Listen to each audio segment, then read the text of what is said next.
All right, ladies and gentlemen, MrSotko here. Welcome back to the channel. Got a whole bunch of good news stuff for you today, and we're going to start off with this really silly thing, an idea that Razer thought of that I think they probably thought it was a good idea, and quick at first glance, maybe it sounds like a good idea, and then, man, they just threw it in the garbage really fast. So this is a tweet from Razer. It says, have a gaming rig on idle at home? I do. Here's a new way to score Razer Silver. Launch Razer Soft Miner on your PC, okay, and start racking up silver one step closer to the reward you want for doing nothing at all. This kind of sounds like they're trying to get a lot of people to mine some crypto. Okay, that sounds okay. But unfortunately, it's not Bitcoin or anything like that. Who knows what they're even mining for, or what you're actually mining and what you're actually getting. That's all ambiguous. But for doing nothing at all, I don't know, maybe electricity and the cost of your hardware. So basically what this is Razer wants you to mine for them what you're mining for. If you're mining actual Bitcoin for them or something like that, who knows? I don't know. But you're receiving silver. So Razer Silver, I guess, some kind of cryptocurrency for them. But nobody seems to like this. So first comment, seriously, this was an early April Fool's joke, right? I hope so. We got a lot of yikes in here, and it says, this guy's got a good comment. Just to confirm, running this at full power every single day, all day, it takes 560 days to earn a Razer keyboard valued at £199. As of their website. That being said, means you earn at most 35 pence per day mining at full power. So each silver is worth what is that? 1/10 hundredths of a 7/100ths of a cent. Who knows? Interesting. So electricity in its own outweighs the value of the keyboard. Just looking at the numbers you've posted, and this replies absolutely. The memes are just souse.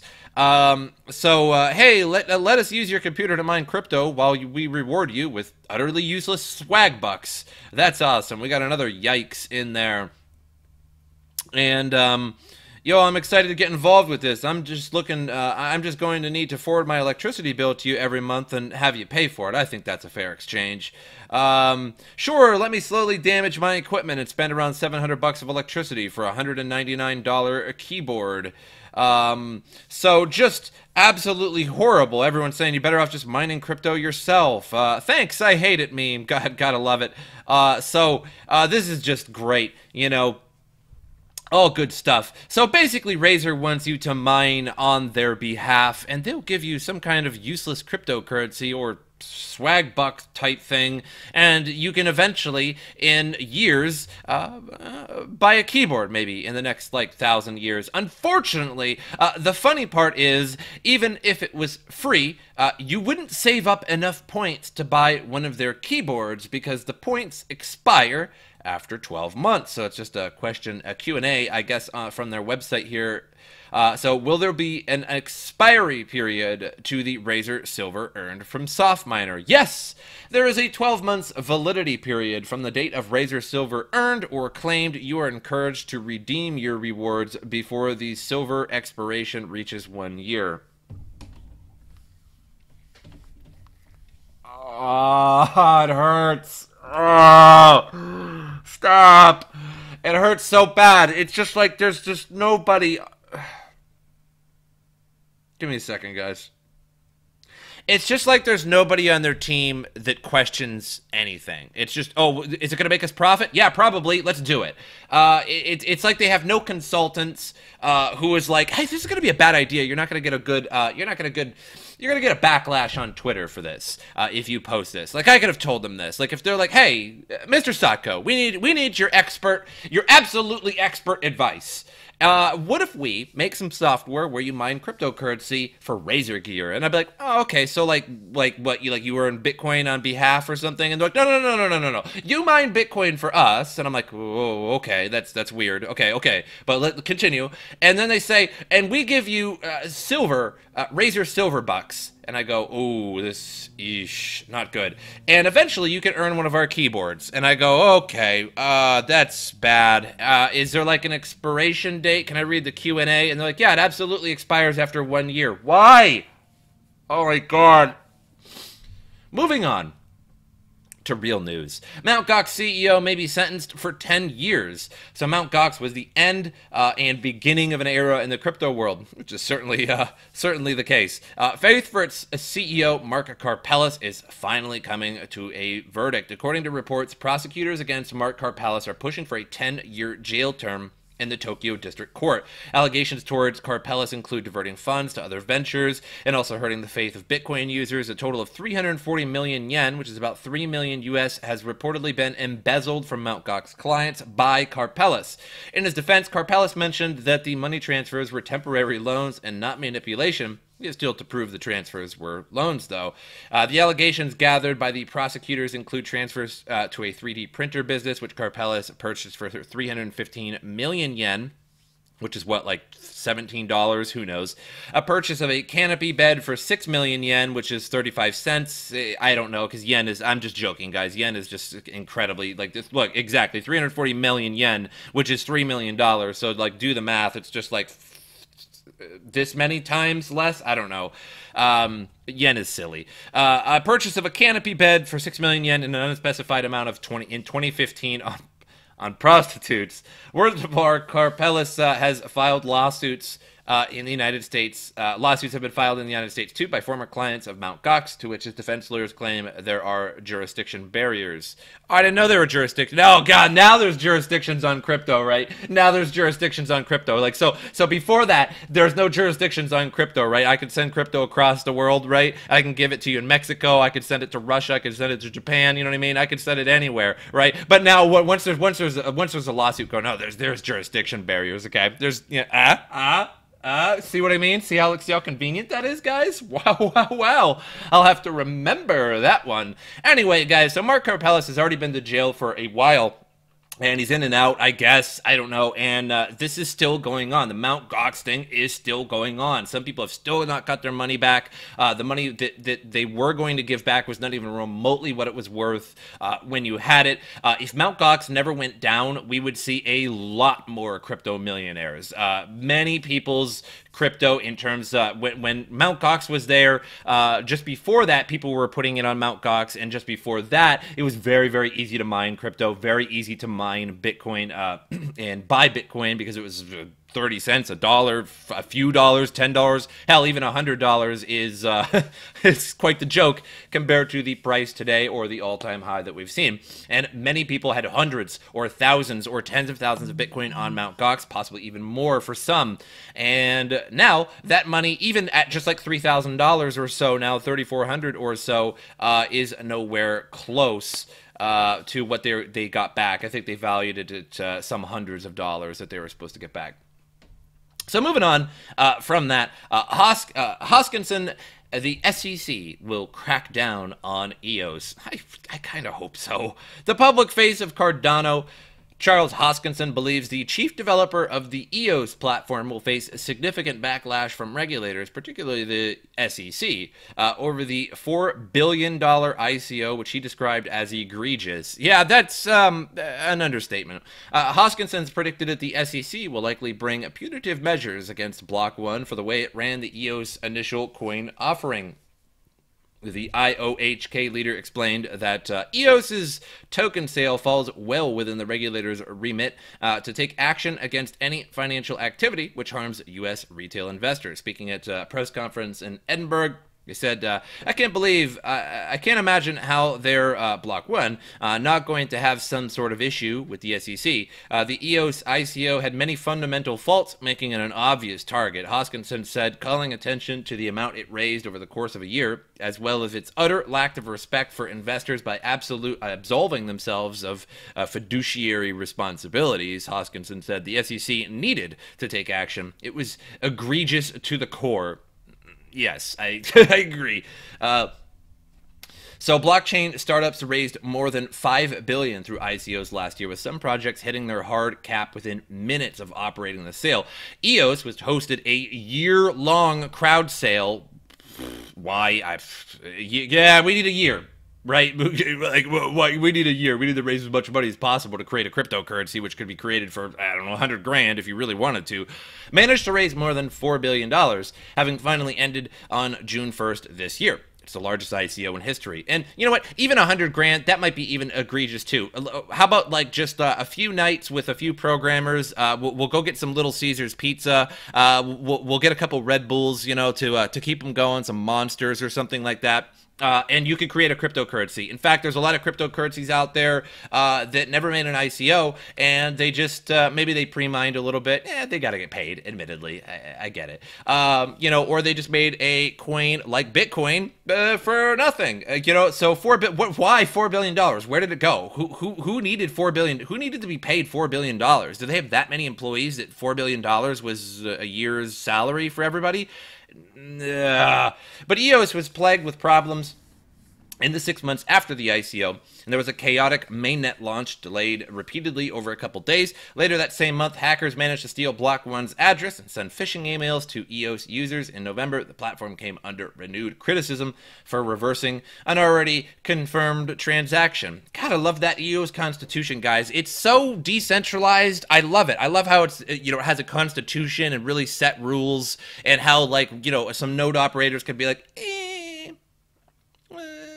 we're going to reverse the transaction. All right, we'll take your money away because, look, Constitution, right? So that's great. I mean, that's something that Bitcoin needed a long time ago, right? Am I right, guys? Like, I mean, so if I send you $500 in crypto, I could just be like, hey, you know, because of the Constitution and I'm a node operator, I'm going to go ahead and take that 500 back. I don't know about giving you your product back, but I'm going to take that 500 back. That's something that Bitcoin needed a long time ago. You know, and without that $4 billion ICO, Bitcoin today, it just wouldn't exist, right? I mean, of course you need $4 billion. I mean, $4 billion is the minimum, right, that you need to create a cryptocurrency. You know, I mean, I created Sotko coin, an Ethereum token, and I had to make a GoFundMe. I had to do all these things. I raised $4 billion and made Sotko coin. I made it by the skin of my teeth, guys. I have like $50 left over. That's going to go to charity or pizza, one of the two. So thank you guys for your $4 billion.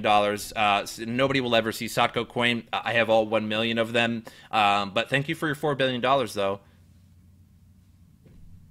Moving on. Next, Coinbase was slammed for Venezuela Zcash airdrop being an advertising strategy.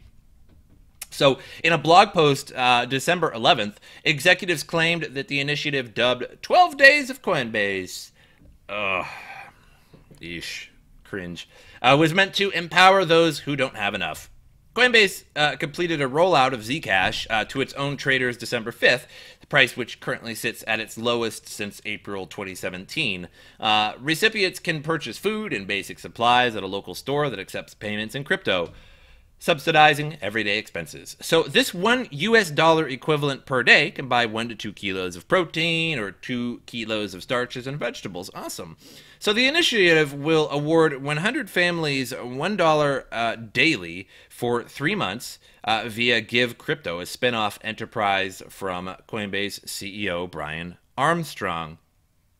So 100 families, just 100 families get $1 a day for 3 months. Now, mind you, in Venezuela, a dollar buys you exactly what I just read.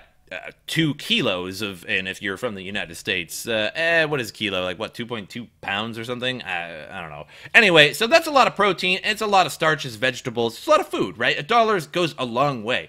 $1, in Venezuela is probably the equivalent of maybe $100 in the United States, maybe even more. I don't want to do the math, but either way, there's strong inflation, so $1 of something is pretty great. But as soon as the plans went public, however, both Coinbase and Armstrong himself faced a barrage of negative publicity, ranging from skepticism over the efficacy to outright disgust. So on Twitter, commentators, including those living in poverty-stricken Venezuela, said the priority of schemes such as this and that of fellow altcoin Dash was not to help those in need, but rather to market altcoins. I kind of agree. So Venezuela, they suggested, was being sued by $8 billion Coinbase as a guinea pig to serve its own aims. was being used by $8 billion Coinbase as a guinea pig to serve its own aims. Sorry about that. I do not see how donations from cryptocurrencies help individuals in Venezuela, Jose Rafael Peña, editor of Spanish-language cryptocurrency news outlet Crypto Noticias, wrote. I hope so. I hope I said it right. I don't know. Spanish. Sorry, guys. I have seen so many campaigns to give away crypto to individuals that I only see it as an advertising strategy for those who plan to donate them. So somebody said, you POS. I don't feel like getting demonetized. Sorry, guys. Others were much more damning. Addressing Armstrong, software developer Udi Wertheimer lambasted what he viewed as a display of miserliness. Ooh, intense. The Venezuela meme has been overused by crypto scammers for years now, but I'm shocked to see Brian do the same. So giving $1 of Zcash to Venezuelan families? Give them US dollar. You POS again. Unbelievable. Coinbase's publicity woes had continued from last week, publishing an article about the exchange's plans to introduce 30 new altcoins to its books. TechCrunch, perhaps inadvertently, gave it a URL describing Coinbase as dabbling in shitcoins. So, I'm going to say that, though. Either way, who cares? So, moving on. Crypto trading platform Qubits enters insolvency proceedings after alleged hack. Oh, got a little bit of the hiccups here, guys. You know, talking. It's one of those things, you know, hard, I guess. So, UK-based cryptocurrency trading operator Duga, working under the trademark Qubits, has entered administration, the company said on Tuesday. So at the moment, it's unclear what the situation with the client is, though several customers are accusing Qubits of locking their accounts. So the platform began insolvency proceedings after a serious criminal act in February this year, Qubits said. The company explained that 3 of its clients in a Malta-based payments processor allegedly colluded with fraudsters to steal Bitcoin's worth 29 million euro. At that time, the average price of BTC was around 10,000 per coin. Qubits had obtained 2 garnishee orders against the Maltese firm and filed arbitration proceedings for approximately 35 million euro, mostly coming from 3 clients. The company disclosed neither the name of the processor nor the institution that had granted it. So Duga has never received the equivalent in fiat from the payment processor responsible for carrying out the transaction. So immediately after becoming aware of the act, Duga has informed the responsible authorities in the UK, Malta, China, as well as in Germany, and has filed several criminal complaints. So on Monday, Duga brought 2 administrators, Steve Parker, Trevor Binion, both from Opus Restructuring and Insolvency, to run Qubits. On that day, Qubits announced on Twitter temporary maintenance that had suspended all of its services. So we'll be right back. Our services are currently unavailable. We'll have Qubit up and running as soon as possible. Oh man, we've seen that before.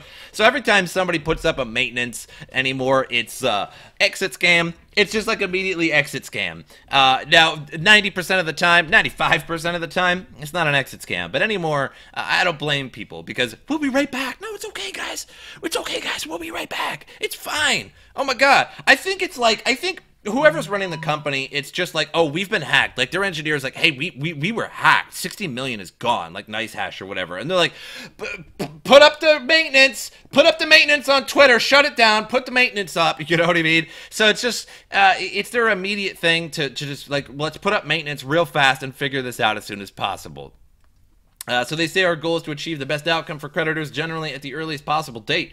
Duga's currently positioned as secure. Investigations are proceeding and will be writing to creditors formally this week. So Qubits, founded in 2015, was offering buying, selling, and storing cryptocurrencies. And also there were some other articles too that people wouldn't be able to get their funds off for weeks at a time.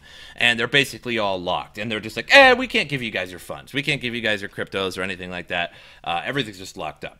So, rest in peace, Qubits. That's all I have for you guys today. Not really looking at CoinMarketCap today. It's pretty usual. We've seen some green on CoinMarketCap, but we're still, not doing that great. Still at like 110 or 108 billion dollar market cap. But I feel like you guys can just go on CoinMarketCap today and see for yourselves. But I hope you guys enjoyed this episode, and as usual, I will see you guys next time.